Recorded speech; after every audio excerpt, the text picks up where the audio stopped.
What's your name, boy? Oliver Twist.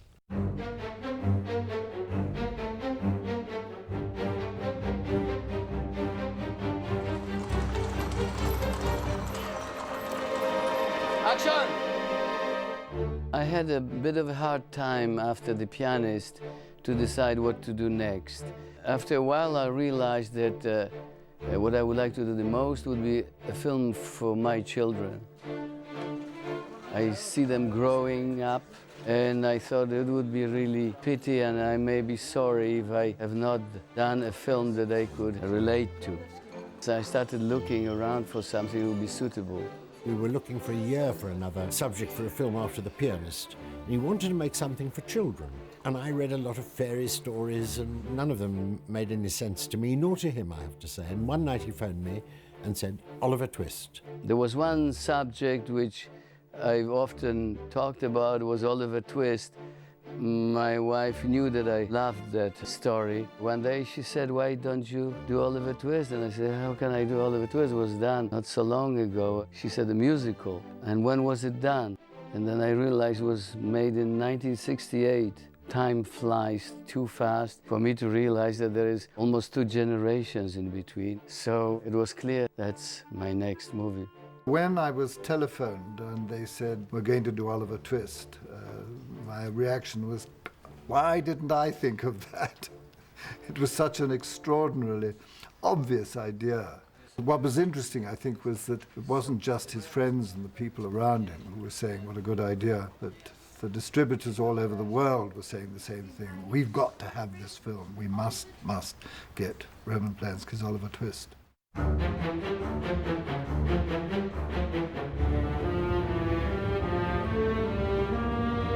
The great genius of Dickens is the storytelling power that he has. What happens next? What happens next? And then, and then. He's a modern novelist in that way. His plots are wonderful, you know. Great Expectations, for example. Glorious plot. And Oliver Twist, I think, is superb. If I was asked to tell the story of Oliver Twist to a kid in as few words as possible, this is what I'd say. It's about a boy, a little boy, who takes the charge of his own life, escapes from terrible trials and dangers, and emerges triumphant. Oliver Twist is the story of an orphan, set, of course, in the middle of the 19th century, but the essential elements of it are universal. Orphans existed then as well as now. The problem of a little boy, his adventures seem very easy for anyone to identify with. There's no doubt Oliver Twist is a story of survival. Here is a young guy, kid who has been brought up very roughly, who has had an appalling life. I don't want no beggars here. Go on, get up. Yet inside him there is good, there is an honesty and a desire to help. There's something in him that touched my heart, Mrs. Bedwin. I just like Dickens and particularly Oliver Twist, but certainly there are things in it to which I can relate personally because I was a hungry orphan for quite a while during the war. When my parents were taken to the concentration camp and I ran away from the ghetto and lived in town or in the country. It helped me in recreating certain moods and also certain facts and artifacts, because the world in which I lived was practically unchanged since the middle of the 19th century. Okay, stop like this. That's good. All right, and now you go. What Roman does with his extraordinary knowledge of European turmoil, of his acquaintanceship with childhood and death, hand in hand for him, God bless him. He uses his traumatized soul as a child and in his younger years. He's actually using this terrible pain to heal other people. This is remarkable. Any Holocaust survivor, I would say, look, if you want to sit in a corner and scream for the rest of your life, that's fine by me. You deserve it, you've earned it. Don't try nothing, or the boy dies. But Roman has turned this terrible pain, seeing children die, risking his life to steal bread, to bring it to feed people. He knows exactly what he's doing in this film. Okay, let me see, look at me. The more I'm working on this project, the more I understand him, Roman, I think I can see more and more of Oliver in him. To come to this project was an inevitability for him. Yeah, that's better. Okay, shoot. All right. I've always thought Dickens to be one of the great novelists in the English language. And now that I've worked on him for the first time, I have no doubt that he is the greatest of English novelists. He was in his 20s when he wrote Oliver Twist. It's an amazing achievement. Charles Dickens was a champion of the underdog, and he wrote social novels. Oliver Twist is a novel really so savagely critical of the poor laws in England at the time, the workhouses, the way orphans were treated, the way the poor were treated, and that's what inspired him. So he was a young, thrusting, ambitious novelist, and he had this huge, instant, worldwide success with Oliver Twist. The nature of the books of that period, they were all written in installments for the newspapers or the magazines. As a matter of fact, in case of Dickens, people would wait early morning to get the first copies of the newspaper to read the next part of the story. All right, let's try one like this. I knew that the decision we had to make was what we were going to leave out. It's a 350-page novel. We just made a decision to tell the story of Oliver Twist from the moment he enters the workhouse to the end of the story in the novel and cut the subplots, which are very far-fetched and Victorian. You know, that Brownlow in the novel turns out to be Oliver Twist's mother's brother, godfather, whatever. We lost that. We keep Brownlow, but we lost those back connections. That's it. Mr. Brownlow! And now he comes down. Look at him fighting! The great thing about Dickens, in my opinion, is his humor. It's one thing that you must keep. Hold me here, hold me when I have it. You know something? That's what it means, you know? Hold me somebody while I laugh it out! His sarcasm, his irony in describing sometimes very awful events, tribulations of children. £5 and a book. Whoa! It was our main line in the adaptation, to keep the humor. Oh, the boy. You don't know anybody who wants a boy, do you? I brought the orphan. Oliver Twist. Oliver Twist? I'm 11 years old. I'm from Hackney, which is in London. I was really thrilled to get the part of Oliver. I mean, it's a great part to play, I think. Thank you very much, sir. Finding the young actor who would play Oliver Twist was a standard casting procedure.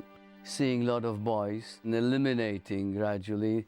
They had to be English, and they had to be around 9 years old, and they had to have certain charisma. But is that actually going to be put on a DVD, what I'm saying now? First I got a phone call from my agent saying, you've got an audition for Oliver Twist, it's being made by Roman Polanski. And I went to a big warehouse place with lots of other people going up for Dodgers and Olivers. Then we did a little exercise from the script of Oliver Twist. We narrowed the group to about 3 boys or 4 boys, and we decided to have a regular screen test. That means complete set, costume, etc.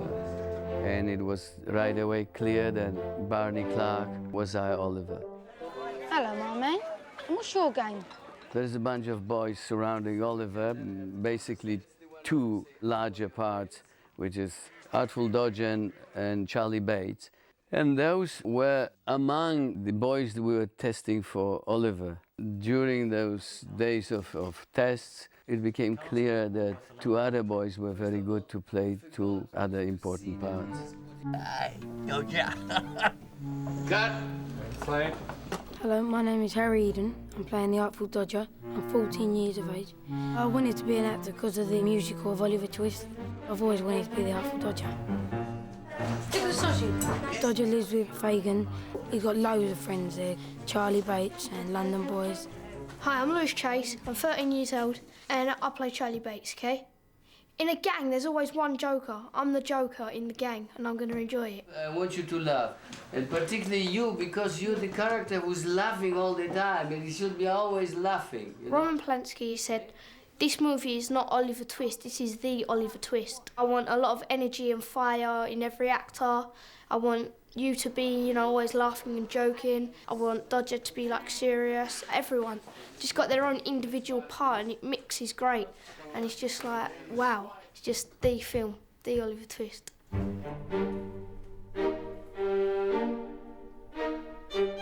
The moment Fagin comes on the screen, of course, changes around the world of Oliver, and everything leads into that encounter. This is Ian Fagin, my new friend, Oliver Twist. Ben Kingsley was my choice from the start. I knew that his face will accept the makeup that I had in my mind in the way to create the character as you see it when you read the book. Fagin in the book is not so tender as it is in the film. Roman brought that. He's like a father for the gang, and it's beautiful because suddenly that villain becomes very lovable. I mean, you care for him. We're going to sit here all night waiting for the traps to find us. Shut it! I really like his character because he's always making jokes, and even when we're not filming, he would just come onto set and he's always in character, bending over, talking in Fagin's voice. He would not let his accent go. He would not straighten up. He would not change his walk to such an extent that we got so much used to it. I didn't see him much out of the set. So when I saw him again as a normal person, it was a shock to me. I love him. I am a portrait artist, that is my job. I just don't use paints. I use my physical body, which is, you know, an odd process, but that's what I do. And I put him on like a dirty old mitten. If Sir Ben's got his costume on and his makeup, he isn't Sir Ben anymore, he is Fagin. And as soon as they say action, you're in character already, there's nothing to change. So, you know, it's just great to experience it.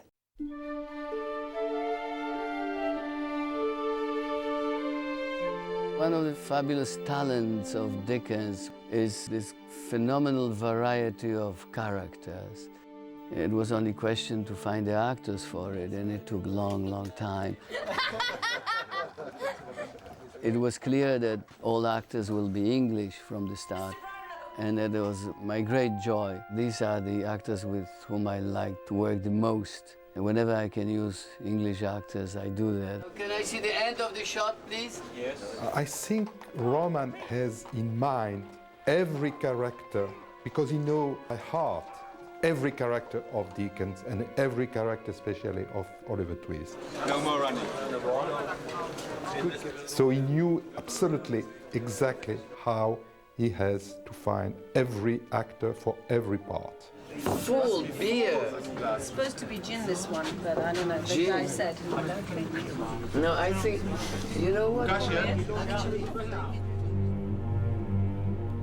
In a great myth or in a great story, you have to have certain fixed archetypes in order to make the story work. So when we look at our film, I would say that Oliver is the prince. To Oliver Twist. Bill Sikes is violence and death. Now stop quietly where you are, will ya? Nancy is a fallen angel, but a good one. Fagin. Yes, boy. Fagin. And that Fagin is a magician.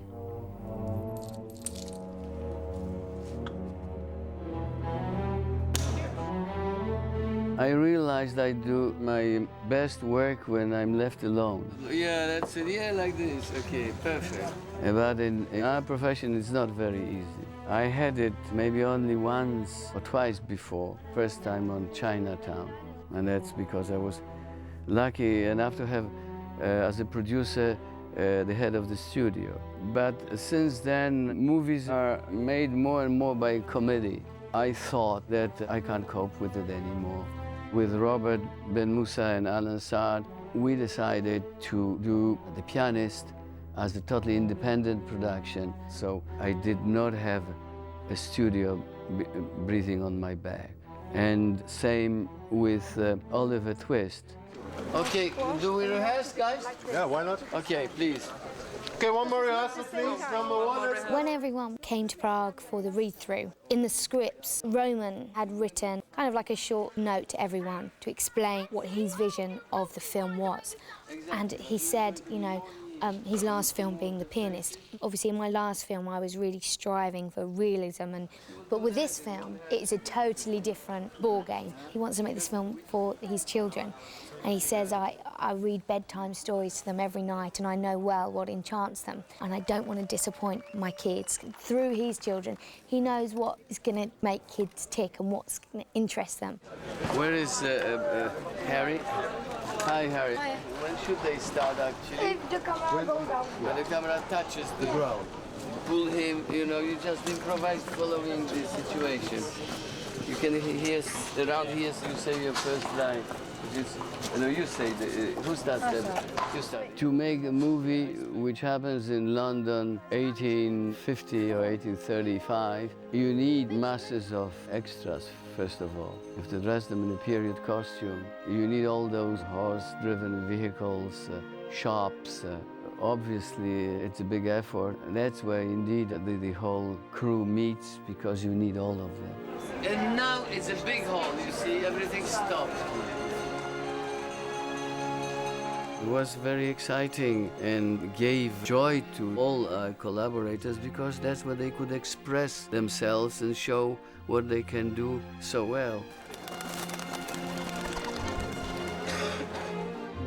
We may have sometimes more than one camera, but basically it's one camera and one best angle, and that's what you have to line it for. Okay, dawaj. Připraví a akce, pojďme!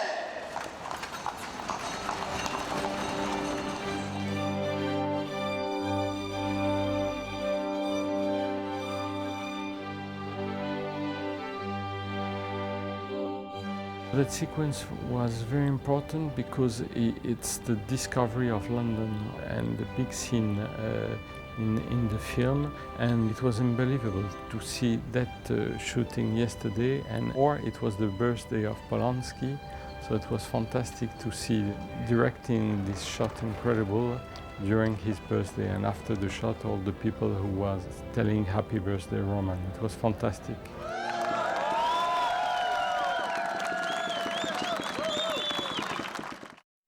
Sir, I want some more. Cut. Well, there's so many defining scenes. The memorable scene is, to everyone, is, please sir, I want some more. Everybody knows this line. You talk about Oliver Twist. Those who read the book or who have seen the film, even those who didn't know the line, please say, I want some more. And the line is somehow symbolic of the problems of children in that period. And a problem probably of too many children nowadays, you know, just want some more. More? Oliver Twist has asked for more. For more? Okay, yeah, like this. His enthusiasm for the world is childlike. He's open to things. And when he's directing the children, he is wonderful with them. He treats them as adults, first of all, but he's entered their world.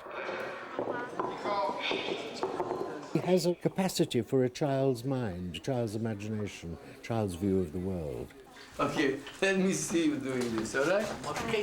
When an actor laughs, it is really quite hard. It's one of the hardest things to act, right? But, you know, Roman is a very good actor as well as being a director. When he started fake laughing, and I started laughing, and I couldn't stop laughing because I was looking at Roman. And we was laughing so much, we was laying on the floor, and the whole set, everyone, the crew and the actors were just, like, couldn't stop laughing. You have to get used to that, okay? And you too. In my approach to the actors, there's no difference between the adults and the children. You have to talk to them like you talk to a normal person. Timing is great, but here, you know, oh, that's what happened, you see? They detest when you talk to them in some kind of special language, and if they see that you treat them in a different way that you treat the other actors, they're not going to give you what you want to have from them. Well, normally I wake up in the morning, go down to breakfast, and then I have lessons for about an hour and a half, 2 hours, or what we can till my call time is, which is when the car takes me to the studios or the back lot. And I come in, get into my costume. Sometimes I go for rehearsal first, or I go to makeup. Oh, imagine if that was real. And he says, shut up, you know, just say this, you know, like, I'm sure you did it sometimes to your parents, this type of talk, you know, and you get scolded for it, you know? First we get on set and we do a rehearsal, He tries a different few techniques if he likes anything else, and he chooses his one. All right, action. And then you go into shooting. Then you get a few various takes and the one he likes. Bingo. I wanted to tell you one funny thing. In this film we had children and a dog. Everyone knew that if there are children or animals in the scene, you should allow twice as much time. I don't think I needed a second longer when I was doing a scene with the kids than with the adults in this film. With dog, yes. We needed not twice as much time, I would say 10 times. Bullseye! Yeah, bullseye! It's like the dog's a diva. When it comes on set, everyone has to be quiet. No one can look the dog in the eye. Sit, Ziggy. Ziggy. So everyone's tiptoeing round for the dog. So the biggest diva on Oliver Twist is Bullseye. You'd like to play a game, wouldn't you, Oliver? He's sick. There'll be many magic sequences in the film, but if you just talk about the pickpocket sequences, when people think of Oliver Twist, they think of Fagin and the pickpockets. And these aren't moments created by special effects or done afterwards with an edit. These guys actually stole from their co-actor while he was walking up and down in one take, every time, perfectly. The magician is really good. In the rehearsal, he took Roman's watch off without him knowing, and he gave it back to him like the end of the week. Didn't even know about it, he just took it off. I go back, you knock my shoulder, and turn me around. In the period we're talking about, pickpocket gangs were rife throughout London, and the reason that people like Fagin were using child pickpockets is because their hands were very small and could get into and outside the pocket again. Guys, move slightly to your left. When I first met Roman a few months ago now, we were talking about how the gangs might operate in London in those times. And he used an interesting word which made me know that he knew exactly what he wanted, and that word was ballet. It's like a ballet performance.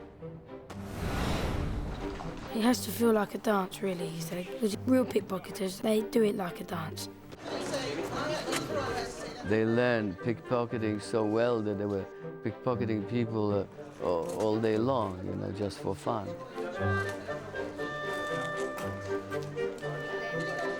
It's been a challenge sometimes to have the boys concentrate on the pickpocket practice when all they want to do is learn some more card tricks. I take two. That one has to be on the bottom. And any other one, then you can pick any other one. Barney's full of energy, full of jokes, so now he comes around with card tricks and everything, and he's very, very good at it.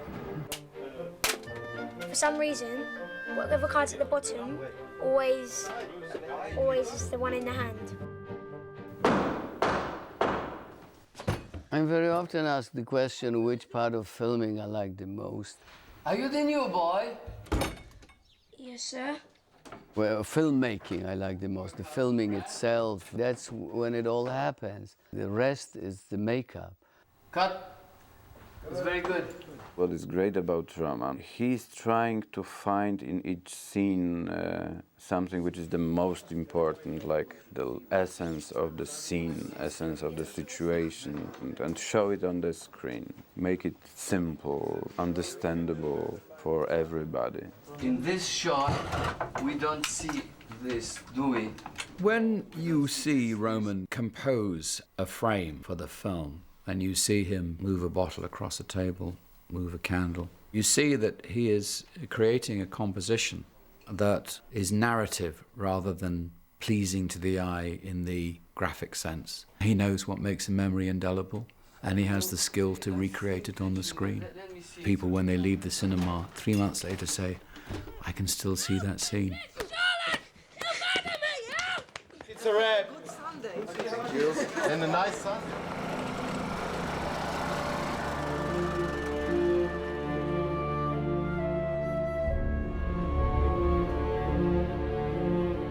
After 17 or 18 weeks of intense work, you feel like having a rest, and everybody is looking to the moment when they can go home. And at the same time, there's a pang of sadness, because you abandoned something that kept you going for so long.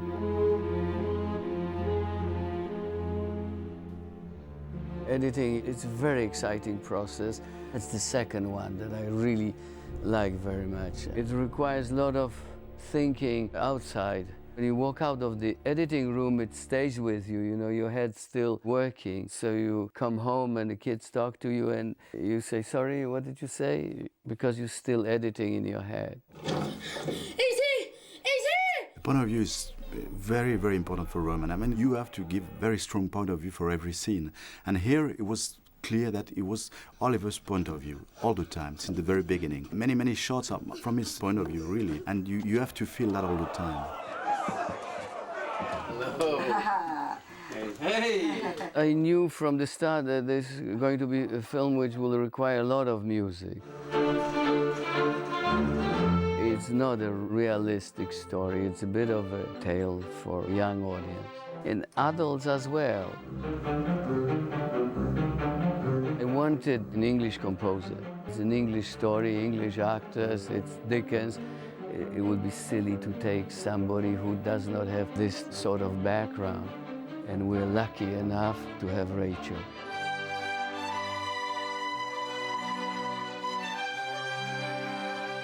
The music is really a character in the movie.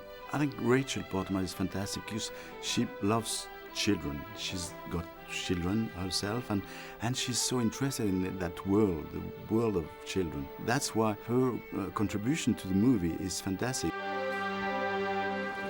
Are you happy? Yeah. Are you happy? Thank you, David. I'm happy. I'm looking forward to have the finished film and to just sit down and run it once, you know, and see it with different eye. And you see it with different eye only if you have people around you. When you have a packed theater, it's again a new experience. Like this, like patronizing, yeah, like that. Not too friendly, like this, you see? It'll be beautifully entertaining. It'll be uplifting. It'll make you laugh and it will make you cry. It's the coming together of two extraordinary imaginations which will make the film powerful. Both Roman Polanski and Charles Dickens are magical storytellers. The thing with the Dickens novels, you have to turn the page. You want to know what happens next. So it is with the Polanski movie. Okay, that's it, done. I wasn't surprised at all by all the layers of Dickens. It's why I wanted to do this film. When you read any of his books, you constantly marvel over the number of elements that gives you satisfaction. The suspense, the mystery, the language of the author we have to translate into visual. So he takes the boy by one hand and he says, grab the rope. But his style, his humor, the way he describes the character of action, the detail of it, it's astonishing. Already dropped! Cut it. It's good, very good. It's done.